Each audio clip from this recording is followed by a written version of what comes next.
La mayoría de la gente teme morir en un incendio, ahogándose o al caer, pero algunas muertes van mucho más allá, extrañas, dolorosas y difíciles de olvidar. En este video veremos 5 historias reales donde personas murieron de maneras que parecen casi irreales. Desde decisiones de un segundo hasta finales largos y dolorosos.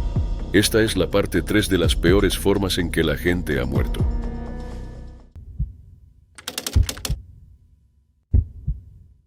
Era febrero de 2004 en Murrow, un tranquilo pueblo de Cambridgeshire, Inglaterra.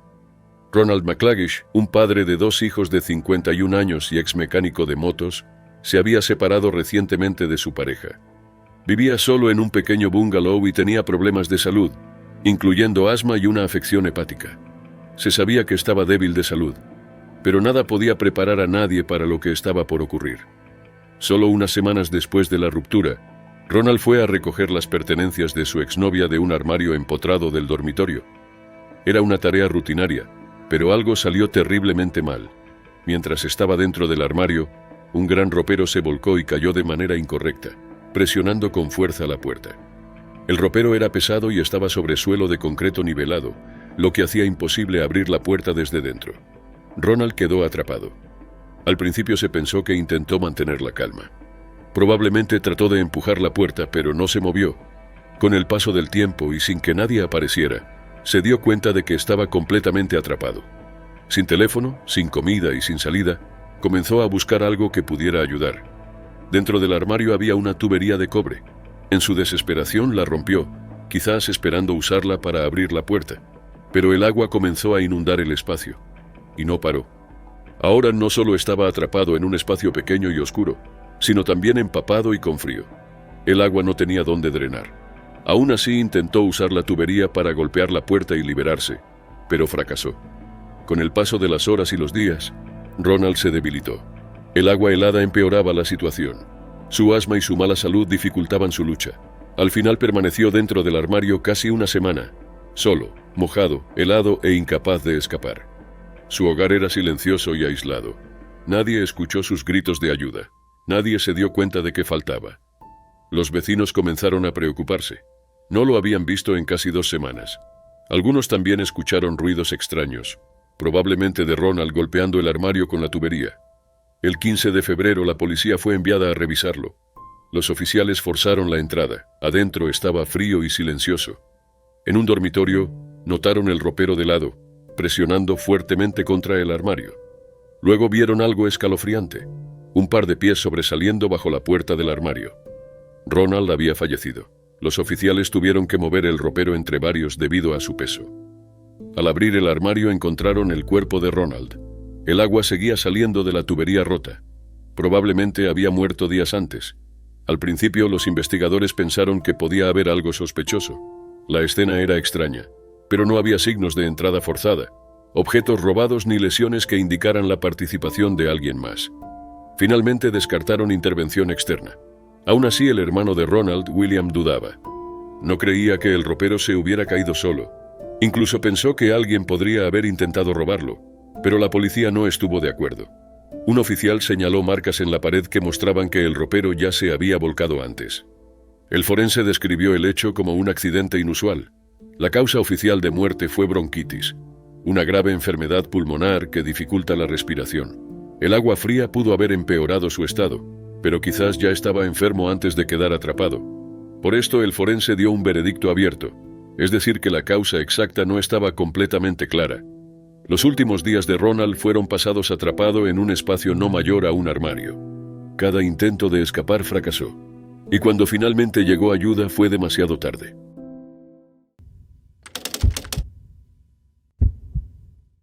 Era 12 de agosto de 2000 en las frías aguas del mar de Barents. Un enorme submarino nuclear ruso llamado Kursk, de más de 500 pies de largo y casi 19.400 toneladas, participaba en un ejercicio militar rutinario.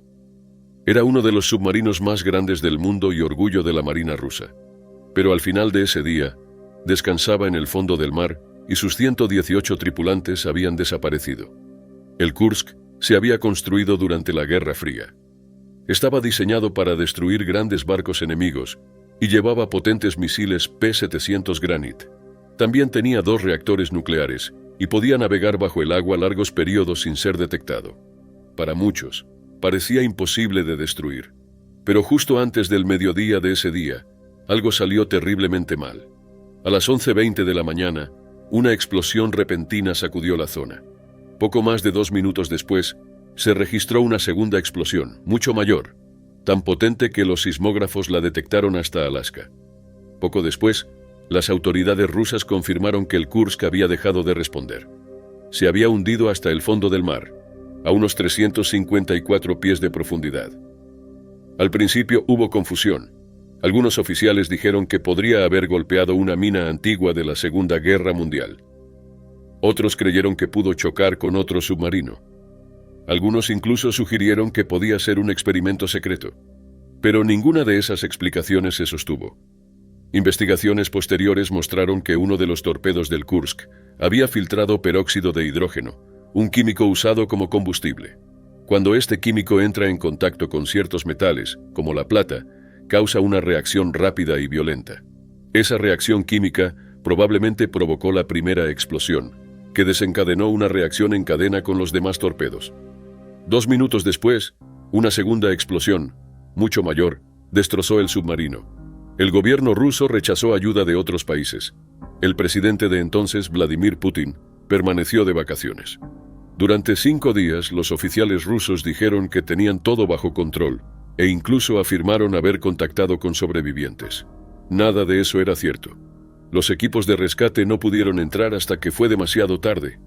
No todos los marineros murieron de inmediato. En la parte trasera del submarino, 23 tripulantes sobrevivieron a las explosiones. Uno de ellos, el teniente capitán Dmitry Koselnikov, escribió una nota a oscuras confirmando que seguían con vida. Pero las condiciones eran imposibles. Las luces estaban apagadas, la temperatura bajaba, el oxígeno se agotaba, el aire se llenaba de gas tóxico, el agua comenzó a filtrarse lentamente en el compartimento. Estos hombres, profesionales entrenados, estaban atrapados sin salida. Cuando los buzos finalmente llegaron al naufragio, todos habían fallecido. Tras el accidente, se comparó con un caso similar en 1955 en Gran Bretaña, donde una fuga de peróxido de hidrógeno provocó una explosión mortal en el submarino Sidon. Ambos casos involucraban el mismo tipo de torpedo y reacción química. Aún así, los oficiales rusos negaron que un mal funcionamiento del torpedo fuera la causa. Afirmaron que el Kursk había chocado con un submarino de la OTAN y presentaron imágenes satelitales como prueba. Pero los expertos no estuvieron de acuerdo. La sincronización y potencia de las explosiones señalaban claramente a los torpedos como responsables. Cuando el Kursk fue rescatado, la parte frontal, donde estaba la sala de torpedos, quedó en el fondo. Los oficiales dijeron que era demasiado riesgoso recuperarla por posibles explosivos, pero críticos creen que se dejó para evitar más investigaciones. Las familias esperaron días sin respuestas claras. Cuando Putin finalmente se reunió con ellas, muchos estaban enojados y desconsolados. El abogado Boris Kuznetsov, que representaba a las familias, afirmó que Putin hizo comentarios inapropiados en privado. Kuznetsov luego abandonó Rusia tras escribir un libro sobre el caso. Nunca se responsabilizó a nadie. La explicación oficial permaneció vaga. Pero los hechos eran claros. 118 marineros murieron, algunos de inmediato. Otros pasaron sus últimas horas atrapados, con frío y en la oscuridad, esperando un rescate que nunca llegó. Era 25 de junio de 2015 en Dacula, Georgia. Mansur Blount, un técnico de 37 años, llegó a un supermercado Publix para un trabajo que había hecho muchas veces antes. No era empleado de la tienda. Estaba allí para limpiar la campana de ventilación sobre la freidora, tarea que realizaba regularmente como profesional en limpieza de campanas. Para hacer el trabajo, Mansur tuvo que subirse a una delgada cubierta de metal colocada sobre la freidora. Desde afuera parecía lo suficientemente fuerte para soportar el peso de una persona, pero no lo era, y nadie le dijo lo contrario. En ese momento la freidora debajo de la cubierta estaba llena de aceite caliente. Cuando Mansur pisó la cubierta y comenzó su trabajo, ésta cedió de repente. Su pierna izquierda cayó directamente en el aceite hirviendo. Las quemaduras que sufrió fueron extremadamente graves, lo suficientemente profundas para dañar músculos y tejidos. Fue llevado de urgencia al hospital Grady Memorial. uno de los mayores centros de trauma en Georgia, donde los médicos hicieron todo lo posible por salvarlo. Durante 9 días, Mansour permaneció en el hospital recibiendo tratamiento intenso por sus lesiones, pero a pesar de todos los esfuerzos, su estado empeoró. El 4 de julio de 2015, Mansour falleció a causa de las heridas de esa caída. Simplemente estaba haciendo su trabajo. Tras su muerte surgieron serias preguntas. Su esposa Chrissy McGee Blount presentó una demanda por muerte injusta contra Publix. Afirmó que a su esposo nunca se le advirtió que la cubierta de metal no era segura para pisar. Según la demanda, no había señales, barreras ni nada que alertara del peligro. La lámina de metal parecía una plataforma, pero no estaba construida para soportar el peso de un adulto. Si Mansour lo hubiera sabido, nunca habría pisado sobre ella. La demanda de Chrissy no buscaba solo compensación, quería que la tienda asumiera responsabilidad. Solicitó el valor total de la vida de Mansour Blount, junto con los costos legales. Su argumento era claro. Mansour no murió por sus propias acciones. Murió porque nadie se tomó el tiempo de colocar advertencias de seguridad adecuadas. Publix se negó a comentar públicamente sobre el caso. No explicaron lo sucedido ni compartieron detalles sobre sus protocolos de seguridad. La demanda sigue siendo una de las pocas fuentes de información sobre el incidente. Lo que hace este caso aún más preocupante es que Mansour era experimentado. Probablemente había trabajado en cientos de cocinas comerciales. La limpieza de campanas es un trabajo rutinario pero peligroso. A menudo implica trabajar cerca de equipos calientes como hornos y freidoras. Por eso la seguridad es tan importante. La historia de Mansour se difundió en Georgia, apareciendo en medios importantes como el Atlanta Journal-Constitution. Reportaron los detalles claramente. Cómo su pierna cayó a través de una delgada lámina de metal en aceite hirviendo y cómo esa lesión finalmente le quitó la vida. Otro reporte describió las quemaduras con lenguaje fuerte para mostrar la gravedad del daño. El caso generó un debate más amplio. Cuando trabajadores externos ingresan a espacios comerciales, ¿se les advierte correctamente sobre los riesgos? ¿Reciben suficiente información para mantenerse seguros? Según la familia de Mansour, la respuesta en este caso fue no. Mansour asumió que el espacio era seguro. Esa suposición errónea, causada por la falta de advertencia, le costó la vida. Tenía 37 años. Estaba realizando un trabajo rutinario y nadie le dijo que la cubierta de metal no soportaba su peso. Eso fue todo, un pequeño detalle que nadie señaló, y ahora un hombre se ha ido.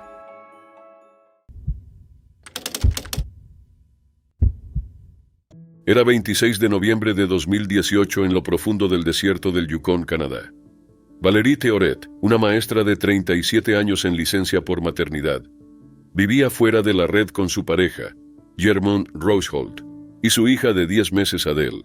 Estaban en una cabaña remota cerca del lago Einerson, planeando pasar allí el invierno. No era una aventura corta. Habían comprado la cabaña 3 años antes y solían vivir allí. Conocían los riesgos del desierto y seguían las normas de seguridad para evitar atraer animales salvajes. Esa mañana los 3 desayunaron juntos. Después Germond salió en su motonieve para revisar sus trampas, mientras Valérie se quedó en la cabaña con Adele. Entre las 10 de la mañana y las 3 de la tarde, probablemente decidió salir a caminar con su hija, que estaba en un portabebés a su espalda. El clima era frío, pero el entorno estaba tranquilo.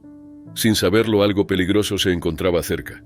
A unos 240 metros de la cabaña, un oso grizzly macho de 18 años se ocultaba detrás de un árbol grueso.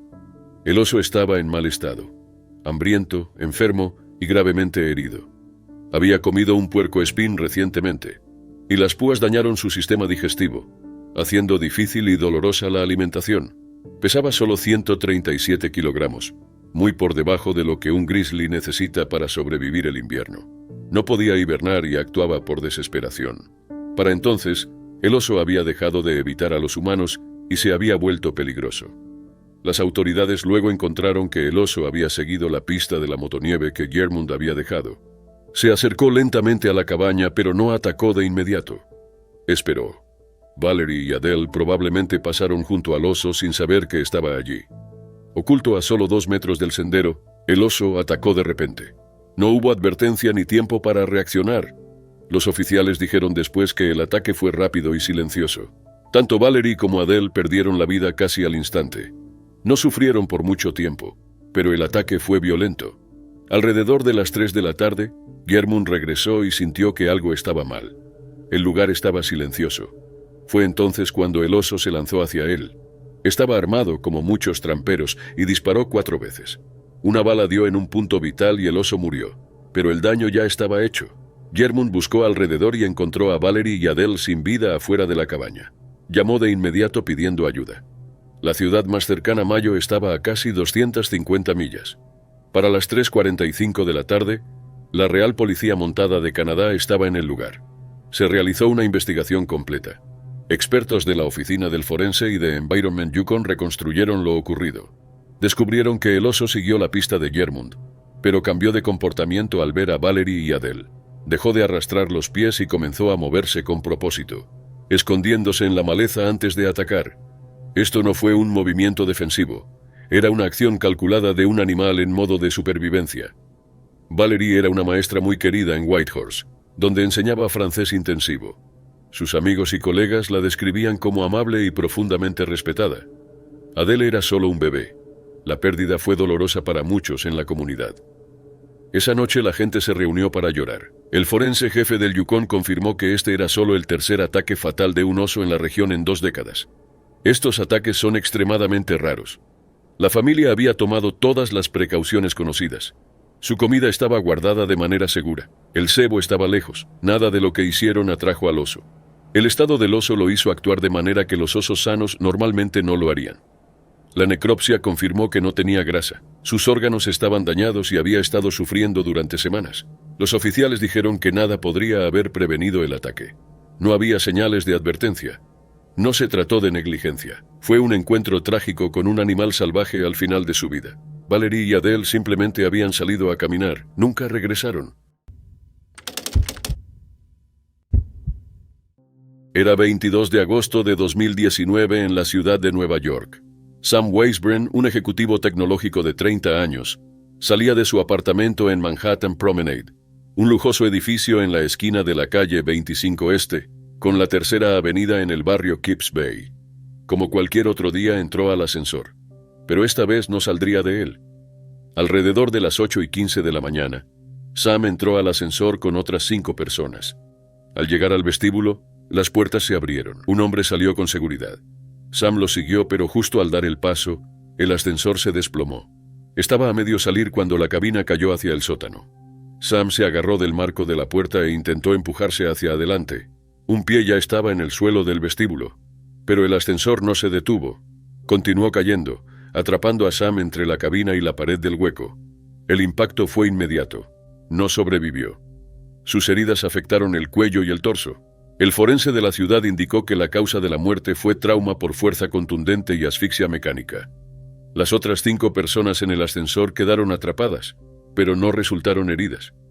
Los bomberos respondieron rápido y las ayudaron a salir. Los testigos cercanos quedaron impactados por lo que vieron. Las cámaras de seguridad registraron todo.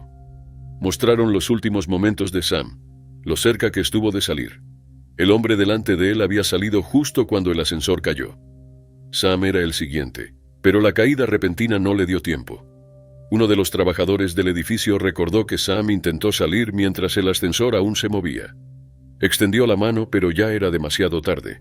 Según los rescatistas, Sam no tenía posibilidades de sobrevivir. Se inició una investigación a cargo del NYPD, el Departamento de Edificios y el Departamento de Investigación de la ciudad. Los oficiales no compartieron todos los detalles, pero dejaron claro que algo grave había fallado. Manhattan Promenade es un edificio de 23 pisos construido en 1997, con 2 ascensores. Sam estaba en el que no tenía violaciones de seguridad previas. El otro ascensor ya había sido marcado en mayo por un problema serio. Un dispositivo de seguridad obligatorio llamado limitador de zona de puertas había sido manipulado. Ese dispositivo evita que las puertas se abran entre pisos. La empresa administradora del edificio ATA Enterprises fue multada. Aunque se trataba de un ascensor distinto al de Sam, la violación generó dudas. Los inquilinos dijeron que ambos ascensores tenían problemas desde hacía años.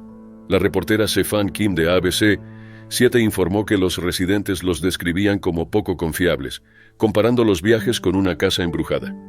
Algunos decían que las cabinas se sacudían, se detenían al azar o no cerraban las puertas. Una residente llamada Sonia dijo que los ascensores habían sido problemáticos durante años. La gente se había quejado, pero nada cambiaba. Otros notaron que los residentes quedaban atrapados casi todas las semanas. Aunque se presentaron denuncias, poco se hizo para solucionar los problemas. El padre de Sam, Charles Weisbrand, contó luego que su hijo hablaba a menudo sobre los problemas del ascensor. Sam se había mudado a Nueva York desde Milwaukee 5 años antes y tenía éxito en su carrera. Weisbrand también señaló que los inquilinos pagaban miles de dólares en renta y merecían al menos estar seguros. CB Insights, la empresa de Sam, dijo que era una persona amable e inteligente que sería extrañada. Tras su muerte, los residentes se reunieron para exigir cambios. Más de 50 personas se reunieron con un abogado y recibieron consejos para formar una asociación de inquilinos y considerar retener la renta. Muchos dijeron que ATA Enterprises dio poca respuesta tras el accidente. Solo un breve correo llamándolo un incidente, seguido días después por la promesa de reemplazar piezas. La ciudad envió un operador de ascensor para acompañar a los inquilinos, pero los problemas continuaron. Algunos residentes subían decenas de escalones por miedo. Una mujer con niños dijo que le dolían las piernas por tanto caminar. El experto en seguridad de ascensores Kevin Doherty explicó que este tipo de fallas normalmente involucra múltiples fallos del sistema o alguien que elude los protocolos de seguridad. Destacó que los ascensores están diseñados para no moverse con las puertas abiertas y que un incidente así no debería ocurrir a menos que algo grave fallara. Se creó un fondo conmemorativo en nombre de Sam. Las donaciones apoyan un programa de baloncesto juvenil en Milwaukee, donde Sam jugaba de niño. Sam Weisbrand había construido una vida en Nueva York, pero una máquina defectuosa, ignorada durante mucho tiempo, acabó con todo en un segundo.